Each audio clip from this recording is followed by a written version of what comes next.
जय भीम।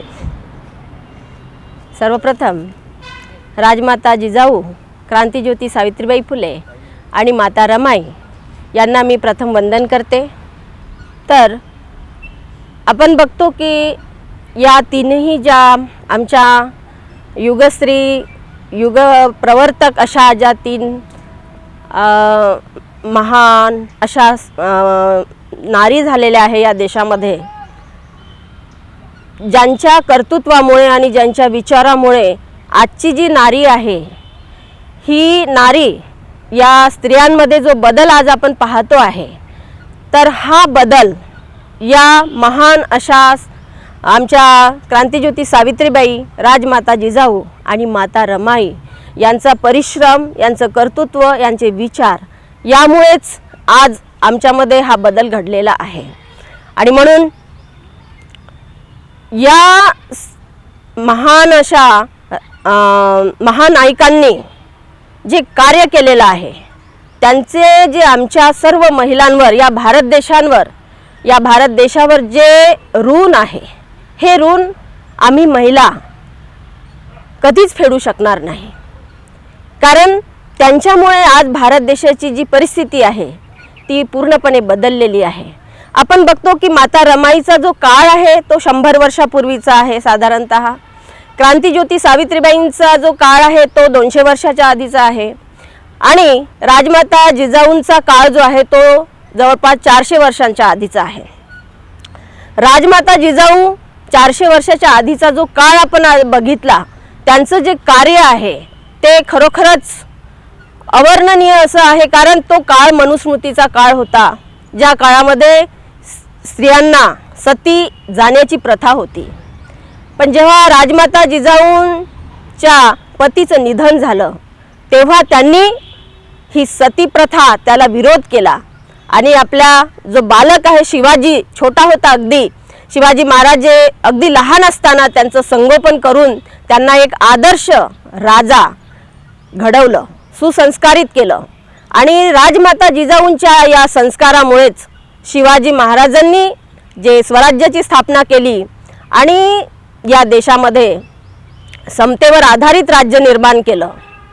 जाती धर्म पंथ, कारण मनुस्मृतीवर आधारित जी विचारसरणी इथे रुजलेली होती, चातुर्वर्ण्य पद्धती होती, ज्यांनी इथे सर्वश्रेष्ठ जे ब्रह्माच्या मुखातून आलेले होते, जे स्वतःला श्रेष्ठ समजत होते, त्यांनी या देशामध्ये धर्माच्या नावाने आपलं श्रेष्ठत्व गाजवलं। तरीही या देशाला वारंवार पारतंत्र्यात जावं लागलं। मुस्लिमांची आक्रमणं झाले, इथे परकीय सत्ता आल्या आणि म्हणून शिवाजी महाराजांनी या परकीय सत्तांच्या विरुद्ध संघर्ष केला आणि या देशामध्ये, महाराष्ट्रामध्ये एक स्वराज्याची निर्मिती केली। आणि केवळ राजा म्हणून नाही, तर जनतेचा राजा आणि समाजातल्या ज्या ज्या काही समस्या आहे, जे जे काही विषमतेवर आधारलेली जी रचना होती, ती बदलण्याचा सुद्धा त्यांनी प्रयत्न केला। सर्व जाती धर्माच्या लोकांना एकत्र घेऊन स्वराज्याची स्थापना त्यांनी केली। तर जिजाऊंचं जे कार्य आहे ते शिवाजी महाराजांच्या रूपाने आपण बघतो आहे, तर ही एक निर्भीड महिला होती। बाणेदारपणा आणि वैचारिकता त्यांची काळाच्या कितीतरी पुढे गेलेली होती आणि म्हणून राजमाता जिजाऊंचं आम्हा सर्व महिलांवर फार मोठं उपकार आहेत। त्यानंतर सावित्रीबाईंचा काळ आपण बघतो, 200 वर्षाच्या पूर्वी सुद्धा हीच कंडिशन होती, परंतु त्यावेळी इंग्रजांचं राज्य आलेलं होतं। या देशामध्ये चातुर्वर्ण्य पद्धती होती, मनुस्मृतीवर आधारित राजकारण आणि समाजकारण चाललेलं असताना सुद्धा जे स्वतःला महान समजणारे लोक होते, ते ब्रह्माच्या मुखातून आलेल्या लोकांच्या आपण बघतो की स्वतःला श्रेष्ठ जरी ते समजत होते, परंतु मग हा देश वारंवार पारतंत्र्यात का गेला, हा प्रश्न इथे आम्हाला निर्माण होतो। आणि 200 वर्षापूर्वीचा जर काळ आपण पाहतो की इथे इंग्रजांचं राज्य सुरू झालेलं आहे। मुस्लिम राज्य होतं, त्यानंतर इंग्रजांचं राज्य आलं आणि या काळामध्ये इंग्रजांचं राज्य आल्यानंतर अनेक गोष्टीमध्ये भारत देशामध्ये बदल होत गेले आणि क्रांतिज्योती सावित्रीबाई फुले आणि महात्मा फुले यांनी स्त्रियांच्या जीवनामध्ये अभूतपूर्व अशी क्रांती घडवून आणली। कारण स्त्रियांना इथे शिक्षणाची बंदी होती। न स्त्री स्वातंत्र्य महर्ती मनुस्मृतीने सांगितले आहे, पिता रक्षति कौमारे भर्ता रक्षति यौवने वार्धक्ये रक्षति पुत्रः न स्त्री स्वातंत्र्य महर्ती. स्त्रीला स्वातंत्र्य देऊ नका. तर या गुलाम असलेल्या स्त्रीला स्वातंत्र्य बहाल करण्याचं जे कार्य आहे शिक्षणाच्या माध्यमातून क्रांतिज्योती सावित्रीबाई आणि महात्मा फुले यांनी शेण दगड गोटे स्वतःवर झेलले, शिव्या शापांचा मारा सहन केला. अत्यंत कठीण परिस्थितीमध्ये स्त्रियांच्या शिक्षणासाठी त्यांनी कार्य केलं आणि म्हणून हा जो स्त्री शिक्षणाचा आणि स्त्री विकासाचा जो पाया आहे हा इथूनच घडलेला आहे. आणि म्हणून क्रांतिज्योती सावित्री आईंचे जे ऋण आहे आमच्या सर्व भारतीय महिलांवर हे आम्ही कधीच विसरू शकत नाही. आजच्या ज्या आमच्या महिला आहेत ह्या ज्या शिक्षणाच्या माध्यमातून पुढे गेलेल्या आहेत, आज आपण पाहतो की प्रत्येक क्षेत्रामध्ये स्त्रियांनी उंच भरारी घेतलेली आहे, प्रगती केलेली आहे. आमच्या देशाच्या प्रथम नागरिक राष्ट्रपती द्रौपदी मुर्मूजी आज राष्ट्रपती पदावर विराजमान आहेत. प्रधानमंत्री इंदिरा गांधी आणि अनेक मुख्यमंत्री आणि राजकीय पदांवर विराजमान महिला आहेत. त्याचबरोबर प्रशासकीय सेवेमध्ये उच्च पदावर आमच्या महिला आहेत. कलेक्टर असेल, पोलीस खात्यामध्ये असेल, सैनिक असेल आणि अंतराळात सुद्धा आमच्या महिला गेलेल्या आहेत. ही सगळी दैदप्यमान जी प्रगती आहे महिलांची ही कुठून झाली आणि कशी झाली याची सुरुवात तर क्रांतिज्योती सावित्री आईंनी केलेलीच होती.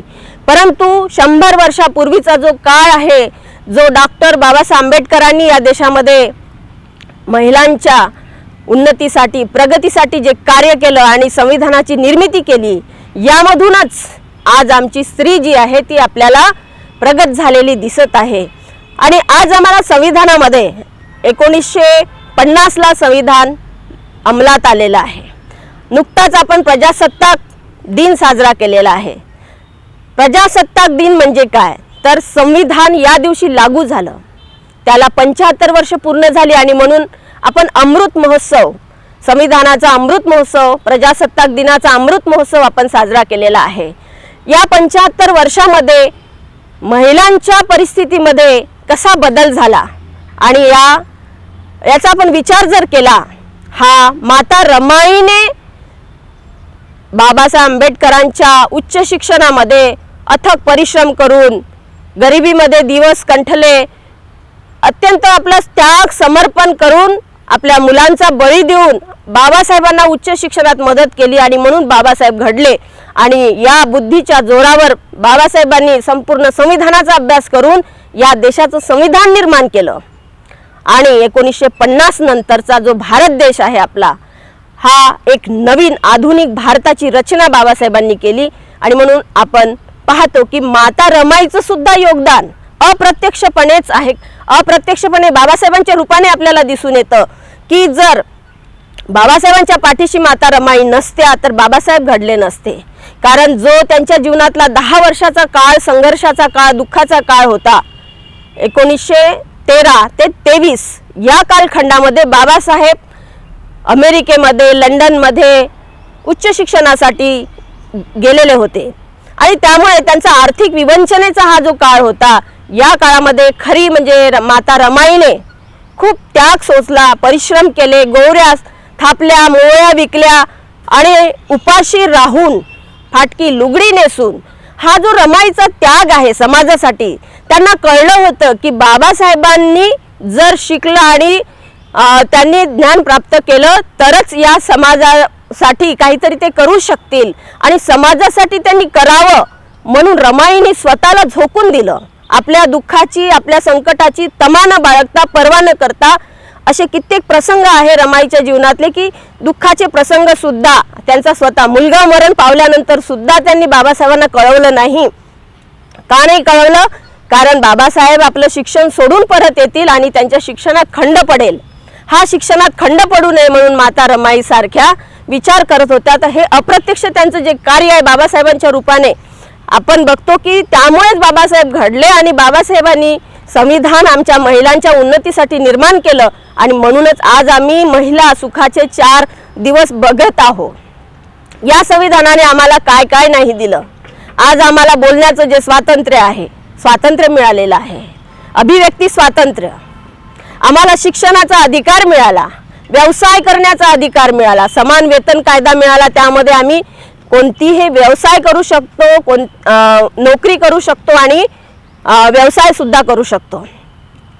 शोषणाविरुद्धचा अधिकार असेल, संचार करण्याचा अधिकार असेल, धर्म स्वातंत्र्याचा अधिकार असेल, असे हे स्वातंत्र्य जे आहे सर्व नागरिकांना समान असे मूलभूत हक्क आम्हाला मिळालेले आहे।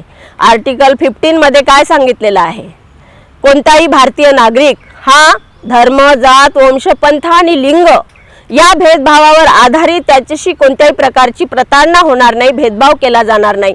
तर ही जी लिंगावर आधारित समानता आहे, कारण या देशामध्ये 1950च्या आधी जी विषमता होती, 4 प्रकारच्या विषमता या देशामध्ये होत्या। लिंगावर आधारित विषमता होती, जाती व्यवस्थेची विषमता होती, वर्ण व्यवस्थेची विषमता होती आणि गरीब श्रीमंतीची विषमता होती। या संपूर्ण विषमतेला नष्ट करून बाबासाहेबांनी संविधानामध्ये समतेचं तत्व अंगीकारलं आणि समतेवर आधारित कायदे बनवले आणि या समतेच्या आधारामुळेच आज जाती जातीमधील जे संघर्ष आहेत, विषमता आहे, ती काही प्रमाणात कमी झालेली आहे, पूर्णपणे नष्ट झाली असं म्हणता येत नाही। चातुर्वर्ण्य व्यवस्था संपलेली आहे आणि सगळे भारतीय नागरिक हे समान आहे, त्यांचा दर्जा समान आहे। प्रत्येकाला एक बंधुतेच्या नात्याने प्रत्येकाचा दर्जा हा समानतेचा दिलेला आहे आणि म्हणून स्वातंत्र्य, समता, बंधुता आणि न्याय हे जे 4 मौलिक तत्व आहे, या 4 मौलिक तत्वावर आधारित आपल्या संपूर्ण संविधानाची जी रचना आहे आणि यामुळेच भारतीय स्त्री आज राजकारणामध्ये, समाजकारणामध्ये, धर्मकारणामध्ये अग्रेसर आहे, क्रांती करत आहे, विकास करत आहे। हे सगळं श्रेय जर कोणाचं असेल तर या 3ही ज्या माऊल्या आहेत, आमच्या माता आहेत, यांचा कुठे ना कुठे वाटा आम्हाला आमच्या प्रगतीमध्ये दिसून येतो। क्रांतिज्योती सावित्री आईने तर आमच्या शिक्षणाची सुरुवातच केली, कारण क्रांतीचं पहिलं पाऊल उचलणं फार कठीण असतं, त्याचं जे धाडस आहे ते कोणीच करत नाही। आजही आमच्या समाजातल्या स्त्रियांबद्दल आम्ही जर विचार केला तर अनेक अशा अंधश्रद्धा, रूढी, परंपरा आहेत की ज्या आम्ही सोडायला तयार नाही आणि आम्ही धजत नाही, आम्ही हिम्मत करत नाही, त्या परंपरा आजही आम्ही सोडत नाही। परंतु क्रांतिज्योती सावित्री आईने 200 वर्षाच्या आधी ते करून दाखवलं आणि स्त्रियांना शिक्षणाची सुरुवात केली आणि म्हणूनच आज आमच्या महिला शिक्षित झालेल्या आहे।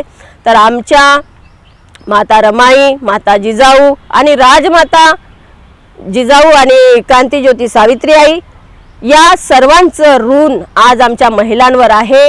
आमच्या महिलांना हे कळायला पाहिजे आणि आम्ही काल्पनिक जे आमचे आहेत, जे देवी देवता, त्यांचे उपास, तपास, नवस, कर्मकांड हे करण्यापेक्षा ज्यांनी प्रत्यक्ष आमच्यासाठी कार्य केलेलं आहे त्यांचा आदर्श डोळ्यापुढे ठेवून त्यांच्या प्रती आम्ही कृतज्ञता जर व्यक्त केली तरच त्यांच्या कार्याचं काहीतरी मोल चीज झालं असं मला वाटतं। आणि खरोखरच भारतीय महिला त्यांच्या कार्याला कधीच विसरू शकत नाही। भारतीय महिलांनी, संपूर्ण भारतीय महिलांनी, कोणत्याही एका जातीची नाही तर सर्व प्रकारच्या महिलांनी जात पात सगळं विसरून महिलांच्या प्रगतीसाठी झटलं पाहिजे। आज महिलांच्या बाबतीत जर आपण समस्यांचा विचार केला तर आजही काही महिलांच्या समस्या संपलेल्या नाही। समाजामध्ये हुंडा प्रथा आजही चाललेल्या आहेत, महिलांवरचे अत्याचार आजही सुरू आहे।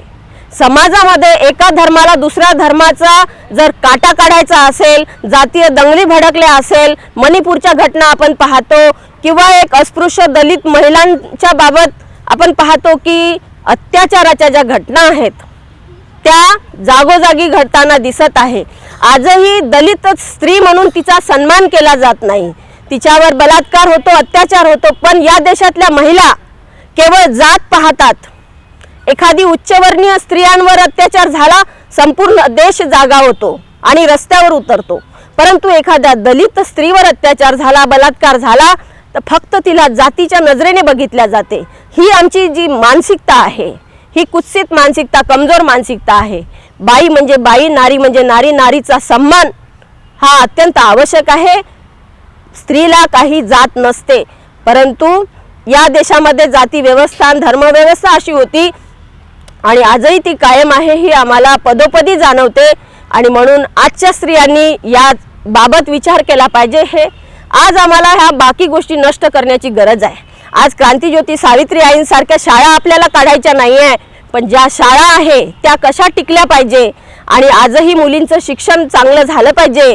घराघरांमधून आमची प्रत्येक स्त्री शिकली पाहिजे, मुलगी शिकली पाहिजे, उच्च शिक्षित झाली पाहिजे, यासाठी प्रत्येक आईने कार्य केलं पाहिजे, आपल्या मुलांना शिकवलं पाहिजे।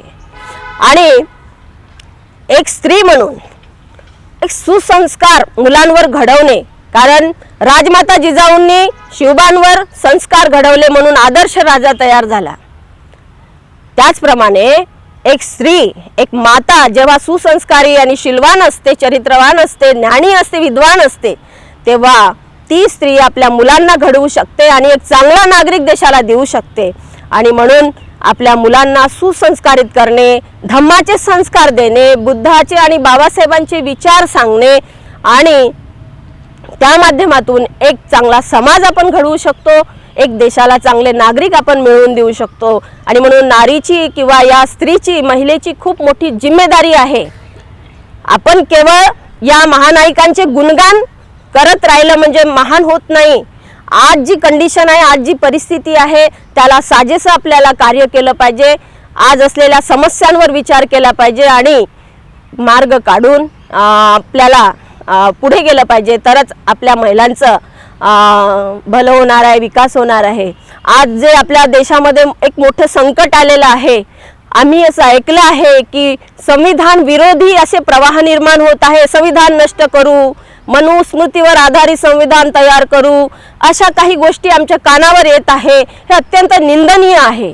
जे कोणी असे संविधानाच्या विरोधी बोलतात त्यांच्यावर देशद्रोहाचा गुन्हा लावला पाहिजे, कारण संविधान विरोध म्हणजे महिलांचा विनाश, संविधान नष्ट होणे म्हणजे महिलांची प्रगती खुंटणे, शिक्षण नको आणि कोणत्याही गोष्टीमध्ये महिला पुढे जाणार नाही।